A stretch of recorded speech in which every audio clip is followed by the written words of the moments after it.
அப்போ யோசிக்கணும் நம்ம, எதுக்கு மோசையோட லைஃப் மூணு பார்ட்டாக டிவைட் ஆகிருக்கு. 40 40 40. நம்முடைய லைஃப்பும் இது மாதிரி தான். எப்படி டிவைட் ஆகிருக்கு? இந்த உலகத்தோடு இருக்கும்போது ஒன்று, இப்போ கர்த்தருக்கு அடங்கி அவர்கிட்ட ட்ரைனிங் எடுக்கும்போது ஒன்று. எனக்கு கூட ட்ரைனிங் எடுக்கும்போது ரொம்ப கஷ்டமாக இருந்துச்சு, ரொம்ப கஷ்டம். ஆனால் அவர் புரிந்து கொண்டு அவர் சொல்கிறபடி கேட்டு நடந்துட்டோம்னா பிரச்சனையே கிடையாது. எவ்வளோ டிஃபிகல்ட் ப்ராப்ளத்தையும் ஓவர் கம் பண்ணிட்டு வந்துடலாம். இதுதான் நான் கற்றுக்கிட்ட பாடம். இப்போ லெட்டஸ் படிமா தெரியும். எந்த சிச்சையும் தற்காலத்தில் சந்தோஷமாய் காணாமல் துக்கமாய் காணும். பார்த்தீங்களா, வலிக்கும். நம்ம ஒரு இடத்துல போகணும்னு நினைப்போம், அந்த இடத்துல போவானான்னு. எத்தனையோ முறை எனக்கு அது ஊழியத்தில் நடந்தது. ஊழியத்தில் மண் மத்தியில் நீ வேற எந்த எதுக்காக வந்தியோ அந்த வேலையை பாருன்னு சொல்லியிருக்காரு ஆண்டவர். God has taken me to many countries. ஆனால் எல்லாம் நினச்சிக்காதீங்க போய் ஊர் சுற்றி பார்த்து வந்தேன். இல்லை, நிறைய இடத்துல அவர் வெளியே விடலை. ஆனால் அவர் சில நேரத்தில் அவர் விட்டுருக்க நேரங்கள் உண்டு. அந்த சமயத்துலேயும் நான் நிறைய பீப்புளை பற்றி அறிஞ்சிக்கிட்டேன், அவங்க கல்ச்சரை அறிஞ்சிக்கிட்டேன். எப்பவுமே ஸ்கவுட்டிங் போவோம் மினிஸ்ட்ரியில். நான் எல்லா வாலிபல் பசங்களுக்கும் சொல்லித்தரேன், சும்மா ஸ்ட்ரெயிட் எடுத்தானே ஏசு உங்களை நேசிக்கிறேன்னு சொன்னால் ஒருத்தனும் உங்களை ஏற்றுக்க மாட்டான். ஓயா என்னமோ லூஸ் மாதிரி வந்து கத்திட்டு இருக்க. இல்லை, முதல்ல ஸ்கவுட் பண்ணணும். ஸ்கவுட் பண்ணி அந்த ஏரியாவில் இருக்கிற ஆவிங்களெல்லாம் கண்ட்ரோல் கொண்டு வரணும். அதுங்களெல்லாம் கண்ட்ரோல் பண்ணி அடக்கி வச்ச பிறகு தான் நீ பிரசங்கமே பண்ணால் கேட்பாங்க. இல்லாட்டி நீ எல்லாம் பண்ணுறதெல்லாம் வேணாம். நம்ம நாட்டிலையும் சரி, எங்கே போறியோ அந்த ஏரியா டெரிட்டோரியல் ஸ்பிரிட்ஸை நீ கண்ட்ரோல் பண்ணி தான் ஆகணும். அதுக்கும் ட்ரைனிங் கொடுக்குறாரு. நான் எப்பவுமே எல்லா மீட்டிங்கும் ஒரு நாளுக்கு முன்னாலே போயிடுவேன். காரில் உட்காந்து அப்படியே அந்த சுற்றி வருவேன். டிரைவரை ஓட்ட சொல்லுவேன். ஏன்னா அந்த டெரிட்டோரியல் ஸ்பிரிட்ஸ் நம்ம கண்ட்ரோல் பண்ணணும். அப்போ தான் நீ பிரசங்கம் பண்ணுறதே மற்றவங்க கேட்பான், இல்லாட்டி கேட்க மாட்டான். இதெல்லாம் சீக்ரெட்ஸ் உங்களுக்கு சொல்லித்தரேன். இது நிறைய பேருக்கு ஒவ்வொருத்தருக்கும் ஒவ்வொரு மாதிரி இருக்கும். எனக்கு இப்படி தான் சொல்லி கொடுத்தாரு. ஆகவே இப்போ என்ன பண்ணுவோம், let us turn our Bibles to Proverbs 2nd chapter 30வது வசனம். சாரி 1:30. என் ஆலோசனையை அவர்கள் விரும்பவில்லை, என் கடிந்து கொள்ளுதலை எல்லாம் அசட்டை பண்ணினார்கள். சின்ன பிள்ளைங்களை அவுத்துன்ற ரோட்ல வேகமா ஓடும், நடுவில் ஒரு கார் வேகமா வரும், என்ன ஆகும்? அந்த பிள்ளைங்களுக்கு தெரியாத ஆபத்து, டப்புன்னு தட்டிடும். அப்புறம் என் பிள்ளை ஐயோ போச்சுன்னு கத்திருக்கீங்க. அப்போ அந்த பிள்ளைங்களுக்கு சொல்லி கொடுக்கணும். அதுங்க ஓடும்போது பிடிச்சி இருக்கணும். நான் அமெரிக்காவில் இருக்கும்போது அந்த ஓஷன் சிட்டி என் மக கூட்டிகிட்டு போயிருந்த போது நான் அங்கே அப்படி தான் அவள் என்ன பண்ணா, தன்னுடைய கடைசி பிள்ளையை தன் இடுப்பில் கட்டிக்கிட்டா. சின்ன வயசில் அப்படி தான் பிள்ளைங்களை. ஏன்னா அந்த பிள்ளைங்க போய் எங்கேயா தவறிட்டு ஓடிடும், க்ரௌடில் மாட்டிக்கும். அப்போ அதுங்க இடுப்பில் எப்போவுமே இருக்கணும். அதே வந்து மாட்டிக்கும், பிள்ளைங்களே வந்துடும். பழகிடுச்சுன்னா அந்த பிள்ளைங்களே ஓடியாந்துடும். I remember, I recall it. அதுங்களே வந்து மாமி வேர் திஸ் பெல்ட் அப்படின்னு போட்டு 2 பேர் இடுப்பில் வச்சுக்குவாங்க. அப்போ தான் அந்த பிள்ளைங்க இருக்கும். இல்லாட்டி யாராவது ஒருத்தன் பாருங்களேன், இப்போ எத்தனையோ இடத்துல ஹியூமன் டிராஃபிக்கிங் நடக்குது, அந்த பிள்ளைங்களை கடத்திட்டு போயிடுறாங்க. அப்போ நம்ம பிள்ளைங்களை பாதுகாக்க வேண்டியது பெற்றோரின் கடமை. அதே மாதிரி நம்மளை பாதுகாக்க வேண்டியது தேவனுடைய கடமை. அதை தான் செய்கிறாரு. அவர் என்ன சொல்கிறாரு, அங்கேருந்து சொல்ல அட்வைஸ் பண்ணுவார் இப்படி செய்யன்னு. ஏன்னா he can't force things into you because he has given உனக்குள்ள ஒரு வில் பவர்னு கொடுத்துருக்காரு. தெரிந்து கொள்ளுதல் உன்னுக்கிட்ட இருக்குது, சொல்லி கொடுக்கறது அவர்கிட்ட இருக்குது. நீ அதை தெரிந்து கொள்ளுறது உங்ககிட்ட இருக்குது. If you are listening to the word of God, if you are listening to the voice of the Holy Spirit, if you are listening to everything, whatever God says, you will be successful. இந்த உலகத்தில் வெற்றிகரமாக ஜெயிப்பீங்க, இல்லாட்டி கஷ்டம்தான். ஏனென்றால் உனக்கு தெரியாது இந்த உலகத்தில் என்ன இருக்குது. இந்த உலகத்தையே இன்னும் கண்டுபிடிக்க முடியல. உலகத்தில் இருக்க நிறைய மக்களுக்கு இப்போ தான் எல்லாமே கண்டுபிடிக்கிறாங்க. உலகம் உண்டாகி இத்தனை வருஷம் இத்தனை நாட்கள் ஆகி மனுஷனுக்கு அவன் கண்டுபிடிக்கல, அவன் ஃபுல்லாக போய் வயசாகி சேர்த்து போடுவான். இப்போ நல்லா யோசனை பண்ணி பாருங்கள். அவர்கள் இங்கே அசட்டை பாசினார்கள், அவர்கள் தன் வலிகளின் பலனை புசிப்பார்கள்.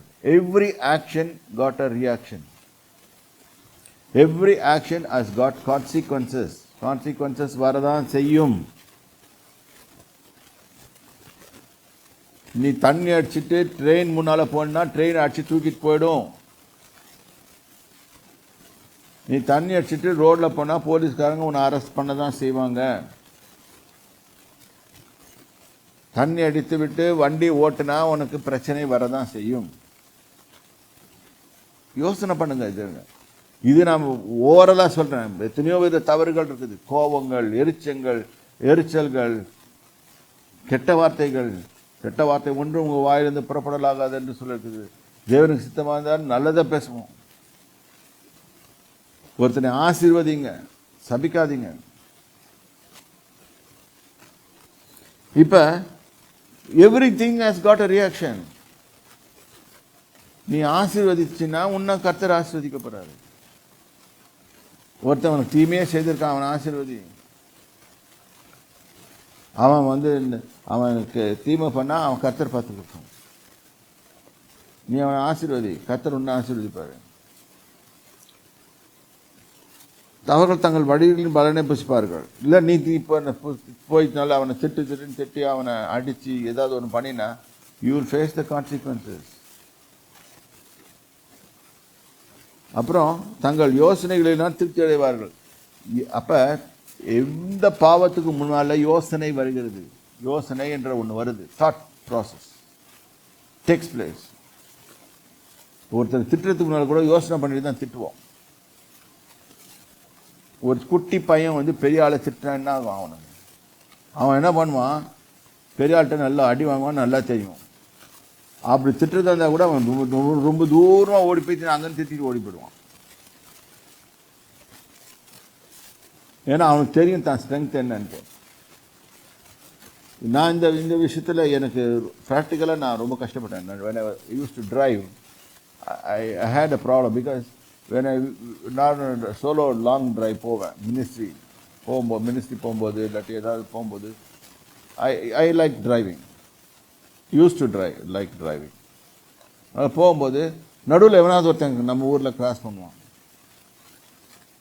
வண்டியை நிறுத்தி திட்டிட்டு போவேன். அப்புறம் ஒரு நாள் ஆண்டவர்கிட்ட போய் கேட்டேன், இந்த புத்தி எனக்கு போகணும். அவர் சொன்னார், சுவிட்ச் ஆன் த ஸ்டீரியோ சிஸ்டம். ஏன்னா என்னோட காரில் எப்போவுமே நல்ல இது இருக்கும், வர்ஷிப் சாங்ஸ் போடி. அதை கேட்க அது திட்டுறதை மறந்துட்டேன். This is a sound advice from God. எல்லாம் கேட்டாங்க, எப்படி உன் டெம்பரை நீ அடக்கணுன்னு. This is how I did it. Because I didn't do it, the suggestions came from God. So கர்த்தருடைய வார்த்தைக்கு செவி கொடுங்க. கர்த்தருடைய வார்த்தைக்கு செவி கொடுத்தீங்கன்னா அவர் உங்களை காப்பாற்றுவார். இப்போ அது படிங்கம்மா. ஆகையால் அவர்கள் தங்கள் வழியின் பலனை புசிப்பார்கள். We will reap the consequences. கண்டிப்பா அந்த சாப்பாடு மாதிரி சாப்பிட்டாகணும். தவறு செய்தா அந்த மாதிரி இருக்கணும். எங்க அண்ணன் எனக்கு சொந்த சகோதரன் கிடையாது, என்னுடைய பெரியப்பாமா சொல்லி கொடுத்த science. He was a scientist.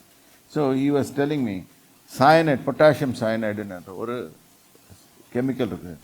அதை கண்டுபிடிச்சவன் எப்படி செத்தான்னு சொல்லிட்டு he wanted to taste it and see how it is. I don't know, I have not tested it. என்ன கேட்காதீங்க, அவர் சொன்னதை சொல்கிறேன். அந்த பொட்டாசியம் சயனைட் எடுத்து வாயில் வச்சுட்டு he just wrote yes. I don't know anything. அதுக்கப்புறம் அந்த ஆளுக்கு தெரியல. He lost his conscience. முடிஞ்சு போச்சு. He faced the consequences of putting the thing in his mouth. அது மாதிரி தான் கெட்ட காரியங்களை நாம் செய்வது, we will face the consequences. தேவ ஜனமே கொஞ்சம் ஜாக்கிரதையா இந்த விஷயத்துல இருங்க. தங்கள் யோசனைகளால் திருப்தி ஆவார்கள். இது யோசனை, தாட்ஸ் தான் ப்ராப்ளத்தை கொண்டாக்கும். அதை கெடுத்து விட்டு நம்மளை நாசம் பண்ணிடும். பேதைகளின் மாறுபாடு அவர்களை கொல்லும். பேதைகளின் மாறுபாடு அவர்களை கொல்லும். மாற்று வழியில நடக்கிற ஷார்ட்கட்ஸ், அவங்க முட்டாள்கள் அர்த்தம். Never try shortcuts in your life. குறுக்கு வழியில் பணம் சம்பாதிக்கணும், குறுக்கு வழியில் இது செய்யணும், நிறைய மெத்தடாலஜி இருக்கு. But you will face consequences. பேதைகளின் மாறுபாடு அவர்களை கொல்லும். மூடரின் நிர்விசாரம் அவர்களை அழிக்கும். கேர்லெஸ்னஸ், நிர்விசாரம், நிர்விசாரமாக இருக்கிறது, அவங்க முட்டாள்னு அர்த்தம். நம்ம ஒன்றே ஒன்று மனசில் வச்சுக்கணும், கர்த்தர் நம்மளை வாட்ச் பண்ணிக்கிட்டே இருக்கிறாரு எக்காரணத்திலும். நம்ம ஜெபம் பண்ணும்போதும் தவறாக பண்ணுவோம். என்னென்னா கர்த்தருக்கு அட்வைஸ் கொடுப்போம். நான் என்னென்ன செய்தேன், எப்படி செய்தேன், ஆண்டவரே நான் செய்தது தவறில்லை அப்படின்னு சில பேர் ஜெபம் பண்ணுறதை கேட்டிருக்கேன். நான் நல்லா தான் செய்தேன், இருந்தாலும் என் மேலே பழி வருது. இல்லை, நீ அதை செய்திருக்கவே வேணாம், பழியும் வராது. விவேகிய ஆபத்தை கொண்டு விலகி விடுகிறான், பேதியோ நெடுக போய் தண்டிக்கப்படுகிறான். நீதிமொழிகளில் தான் வந்திருக்கு. எனக்கு செவி கொடுக்கிறவன் எவனோ அவன் விக்கிரமின்றி வாசம் பண்ணி. அதாவது செவி கொடுக்கறதுனா என்னது? அவர் பிரசங்கத்தை, அவர் சொல்றத வார்த்தையை கேட்டு அதன்படி நடக்கிறவன் எவனோ அவன் விக்கிரமின்றி வாசம் பண்ணி ஆபத்திற்கு பயப்படாமல் அமைதியாய் இருப்பான். பீஸ்ஃபுல். உலகம் ஃபுல்லா அது இருந்தாலும்